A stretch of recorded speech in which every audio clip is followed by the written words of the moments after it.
So as an 8-year-old, she sat down with the teacher and negotiated with her. She's like, if I'm going to stay in this program, I need to change seats, sit next to somebody I like. I need the timeline to be extended for these other projects that are due in my regular class. And otherwise, I'm not going to do the program anymore because it's not as fun. And then she said, I want to pick what subjects I learn about. So she's negotiating as an 8-year-old with these teachers in this alpha program, and she got what she wanted. She's getting what she wanted, and she's like, I'll try it out for the first few weeks next semester, and if I don't like it, then I'll want the option to back out. She is gonna do so good in life if she can negotiate. Okay, here we go, another one. Giddy up, Dan. And another one. DJ Dan. DJ Dan. Dan and Fran, we're back at it. You want to explain Dan and Fran? Yeah, sounds like a plan. Stan is now sounds like a plan. Fran for me and Dan for Mike. Because Stan was getting all the credit, and we don't want Stan to get all the credit. We want Fran and Dan to get some of it. So there you go. That's what's happening now. We're changing the world. All right, yep. Podcast time. Yep. All right, so read quote. What does it take to be good at anything? This is a question I actually asked my kids a couple of weeks ago. I'm always asking them tough questions that they're like, Dad, I'm 8. God, not again. What do you want? What do you want from me? But I keep pestering them and keep asking them, and they'll grow from it eventually. But yeah, they gave me some answers, their answers of what success looks like for them and what they want or what they think is necessary. And all three of them mentioned effort. You got to put some work in. You got to do the thing. Yeah. But then they kind of got stuck past that. So, and I didn't have any answers going into it. I was just like, yeah, here's a good question. Let's talk about this. They probably thought you knew all the answers. They think I know all the things about all the things. And I used to say, I do know everything, and the stuff that I don't know, I just can't remember. Which confused them and me for a long time. But yeah, it's it causes think a little bit. Yep. What do you see as, if you were to pick 3 characteristics, 3 keys to success, what would that be? They said effort, right? That's what they said.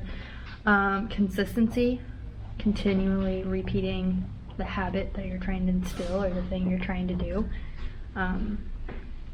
Resiliency, you gotta get back up. I think in order to get good at something, you're gonna have to fail, because you learn your best lessons from failing, or at least I think I do. Yeah. So if you fail and decide to quit, you're not gonna get good at the thing. Mm-hmm. So you gotta be able to get back up and keep pushing through. I would say you have to have a level of humbleness, because if you approach it with a hard head, or the inability to be open with yourself and allow yourself to grow and adapt and really assess what's going on, I feel like you're gonna limit your growth a little bit, and you're not gonna be successful at that good thing you're trying to do. Yeah, that flexibility of mind, that elasticity is so important, because I think we get these concepts in our head of, this is the way to do it, and I'm just going to keep doing it this way until I get it right, versus I'm going to do it this way. Oh, there's a wall. What do I go around it? Do I go over it? Do I go through it? Yeah. Do I go under it? So there's different ways to obviously approach different roadblocks that we hit when we're aspiring to hit a certain goal, but it doesn't always mean let's just keep running into the same wall until it falls down. Yeah. There are other ways to go about it. So having that elasticity and that flexibility, that openness, like you mentioned, to see different avenues is essential as well. I think one thing I do really well is I'm very logic with a lot of things. It's just my personality. Yeah. But being able to retract emotion from it. So anytime that I find myself hung up in a situation, or I'm hitting a roadblock somewhere, it's probably because I'm emotionally upset about the situation or something, and that's what I'm not allowed, letting myself let go of, is the emotional part of that situation. So being able to look at something without feeling a certain type of way, and looking at it for what it is, not how it affects me. Yeah.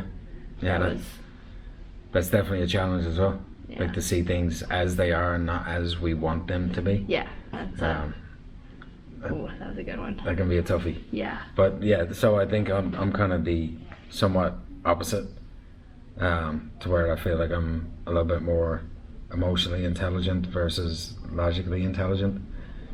So not that I work off my emotions, but I tend to make my decisions based off how I see other people responding to situations.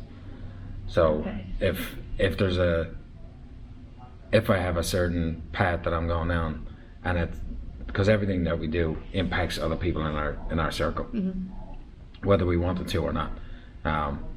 So a lot of the times when we set off on those paths, whatever our goal is, so if it's weight loss, and it's like, all right, well, I'm getting up and I'm going to the gym no matter what at this time every day, and I'm gonna eat this type of meal or eat these types of meals. I'm getting to bed at this time. We have this plan set out for ourselves, but we haven't brought in the people that are in our circle to let them know what's going on. Yeah. So now getting up at this time, now you're turning on the light to get ready at 5 o'clock in the morning, and your husband or significant other, whoever it might be, is like, what the? Yeah. Now you're waking me up because you're waking up. Or now you're cooking 2 different types of meals because the kids don't like this and you want to eat this, and then you're going to bed early, whereas we used to sit down and watch a movie, and now you're going to bed at 9 o'clock and we don't get the time to watch the movie. So having that, paying attention to how your goals actually impact those around you, and making sure that you reel people in and let them know, hey, this is what I'm doing. I want you to be part of this with me, and it's not just me going on doing my own thing. Yeah, I also think that helps from an accountability standpoint, because even if it drastically changes the meals you're cooking, the time you're spending with that person, if you're telling them what you want to do and why it's important to you, like ultimately if they're in your inner circle, they're going to want you to succeed and love Yeah. you and do really good. So that kind of, they mold their life to kind of, it's like a compromise, Yeah. right? Yeah. And then to have that accountability and support, you said it out loud, so it's 17 times more likely to be true. So I think that's a really advantageous portion of it. Yeah. So you mentioned something there that triggered a thought, and I lost it. Oh no. What was that? Do I need to backtrack? Yeah, go. So your compromise? Yes, there it is. There, yeah, okay. Compromise. Ooh, one and done. There it is. Easy peasy. So that on the compromise side of things, that's obviously, it's something that needs to happen across the board anytime we want to be successful in anything we do. Yeah. The heat just turned on. Don't worry about that noise in the background. We'll be able to take it out, right? So, and again, another conversation. So, our 8-year-old is in an alpha program. So it's a gifted program. She's somewhat advanced in reading. So she goes to this alpha. She gets pulled out of a regular class, goes to a different building, and they do these specialized projects. And they're all fun and cool projects, but she's finding certain things within this alpha program that she doesn't like. Yeah. She's like, I don't like the kid that I'm always sitting next to. Like, he's annoying, and she has no filter when it comes to those types of things. She's like, I just don't like him, he's annoying. Like, oh, okay. Have you told him that? Yeah. Like, she's pretty blunt, it's vicious, but it's also very refreshing.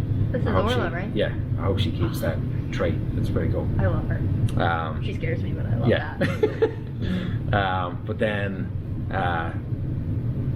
there were a couple other things, like she feels like she's missing out on actual class stuff with her other friends, and then the expectation is that if there's work due on a certain day, then and she's not there, she's at alpha, then the work is still due at the same time as the rest of the class. So as an 8-year-old, she sat down with the teacher and negotiated with her. She's like, if I'm going to stay in this program, I need to change seats, sit next to somebody I like. I need the timeline to be extended for these other projects that are due in my regular class. And otherwise, I'm not going to do the program anymore because it's not as fun. and then she said, I want to pick what subjects I learn about. So she's negotiating as an 8-year-old with these teachers in this alpha program, and she got what she wanted. She's getting what she wanted, and she's like, I'll try it out for the first few weeks next semester, and if I don't like it, then I'll want the option to back out. She is going to do so good in life. If she can negotiate and win at 8 years old. It's crazy. Did that come from you or come? No, that with the negotiation part? Yeah. Or that like part of her personality. I don't know. I think I don't Maybe know. It's probably a little bit more Colleen than it is me. I was gonna say that, but like. Yeah, but it's amazing that she has this power, and she's able to manipulate as she wants to fit what she needs. It's good. And it's not like it's hurting anybody else either. Like it's like, hey, this is what I need in order to stay in this program. But the point of all that is, I sat down and talked to her and like, okay, so you don't want to do this program anymore because this, and this. But I want you to understand, and we were watching Kung Fu Panda the other day, and one of the quotes was, if we only do what we can do, we'll never be more than we are right now. So if we're not putting in that little bit more effort, and every time we increase our effort, there has to be compromise somewhere else. So whether that's not hanging out with friends, and I look back at my life growing up in with regard to soccer. I was so dedicated up till about 15 when I broke my leg, but there was a friend of ours that we'd go out drinking on Friday nights and have a game on Saturday, but he'd be out running, like getting himself more in shape, like prepping himself for what's to come down the line. And he put in the effort, and he put in the effort, and he put in the effort, but he sacrificed hanging out with buddies to do it. But he went on and played professional ball for 12, 13 years, doing what he loved because he made that compromise. He put the extra effort in, but with every extra effort, for me, there's an equal and opposite compromise that has to happen. So yeah, that's where compromise took it. Yeah, I think that's a really good place for actually where I'm at with some of my like nutrition clients, and I see the trend. It's so weird how things happen in waves. Yeah. But you have this goal to lose X amount of weight, right? But you're not willing to not go out and have dinner with friends. You're not willing to skip on the fried foods. Yeah. You're not willing to do X, Y, and Z. But if you're not willing to compromise, you're not going to reach that goal. Yeah. But it's not saying you have to compromise forever. Like he probably, now that he's done playing ball, probably goes out and hangs out with his friends, right? Yeah. So if you want to lose 50 pounds, make the sacrifices you have to do or compromises that you have to make to get there. And then once you get there, that's when you can return back to, having a little bit here and not compromising on the things that you have been. Yeah. And I think that's a hard pill for people to swallow sometimes. Yeah. I think so. For me, a lot of people they'll take the word compromise and sacrifice and make that the same. Yeah. But again, like I'm huge on words and how words play into whatever it is we do. Excuse me. So I was talking with somebody on the phone yesterday. They had said, "Yeah, I have one cheat meal a week," and I explained it doesn't have to be a cheat meal because it's not cheating if you plan it. Yeah. You're not cheating on yourself if this is planned. It's built into your plan. So we call it a refeed day. So it's taking the word, like it's the same thing, but we're now manipulating how we view it. We're looking at it with a different perspective, and now it becomes, oh, this is a refeed meal. This is part of my program. This is part of my plan. So it's a compromise. It's a sacrifice. But what does that? How do you define that? And for me, the definition of sacrifice is and I think I can't remember who it was I heard this from, but sacrifice is giving up something of a lower nature for something of a higher nature. That's all it is. It's like, this isn't working for me, so I'm going to let it go, and I'm replacing it with this, and that's all sacrifice and compromise is. Yeah. Pretty simple, pretty straightforward. Yeah, and I think that's where the goals that we talked about not too long ago, like if you're not willing to make those compromises or sacrifices, then you have to assess your goal and see what you truly want. Yeah. Because if you're not willing to make it and that's what it takes to get there, then we have a problem. Mm-hmm. There is a sticky situation that we have to navigate, and there's no amount of coaching or like techniques. You can't cut calories, you can't work out harder. Like if you're not willing to do those hard things, to let those things go of lower nature to get to where you want to be, then no brainer. That's it. Yeah, you gotta step on that first ring of the ladder before you get all the way to the top. Yeah, you can't be just jumping up there. No. It's too dangerous. Yeah. The likelihood of falling is greatly increased. The older I get, the less agile I feel. My knees kind of handle that 2 steps at a time. Yeah. So we mentioned effort. So that goes without saying. Yeah. Again, there has to be effort. There has to be consistency. So that's the 2 big ones. And then the third one you had mentioned was Resiliency. so resilience. Getting up if you fall down. So that resiliency incorporates compromise, it incorporates sacrifice, it incorporates trial and error, it incorporates that no quit mentality. Yep. Like, okay, I messed up, get back on the horse. Yep. It's that simple. Yep. And I think having these conversations and thinking about these things on a regular basis starts to change your mindset. And when you have that, it's more of a dimmer switch rather than a flip. Yeah. But if you continue to have these conversations, you continue to think about these things, over time you do get to a point where you're like, well, this is who I am. This is what I do. Yeah. This is my identity. And it's not well, I'm just doing this because I want to get to this goal. I want to get to this end point. I'm doing this because this is who I am. Yeah. This is how I roll. Yeah. I saw a good quote the other day. Someone was talking about self-care. Yeah. And, you know, pedicures, manicures, skincare routines. Like people, they see someone, say they're, 50 years old, and they have great skin. They don't look like they're 50. And they're like, well, what's the secret? Like, what do you do? And she said, soul care. Nice. Not self-care. Soul care. Yes. That's how you talk to yourself, how you carry yourself, how you think. Mm-hmm, She said that, like instilling that at a young age is what made her radiate like happiness, and she's glowing. Her skin looks beautiful. She took care of herself, and it was soul care, not self-care. Yeah, she's buddy. like, I don't need pedicures or manicures. She's I like, like it's all that. about in here. Yes. Like, Yes. Who was it? some TikTok. I can go back Oh, and find that's it. magnificent. Big fan of that. Soul care. Yep. Oh, I think we leave it at that. That can't be topped. Nope. That's beautiful. Soul care, people. Take care of you first on the inside. Talk to yourself nicely. Yep. Be resilient. Yeah. Get back up. You can do it. And if you fall down, take it with grace and learn from it. Be thankful you did so, and there you go. keep going. Attitude of gratitude. Yes. It's like Rocky said.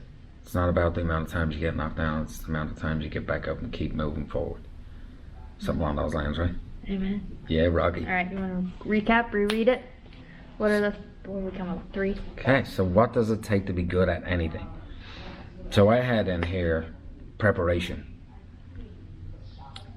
So preparation was more of, you have to have a plan, you have to have an idea of what it is that you want to do.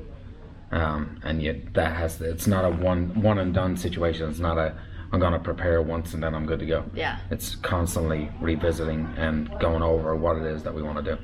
Yeah. Then we have that consistent effort. So I think we built consistency and effort into one. Okay. So consistent effort and then resilience. Resiliency. There it is. Awesome. Be good at all the things. There it is. That's all we got, folks. Peace and love.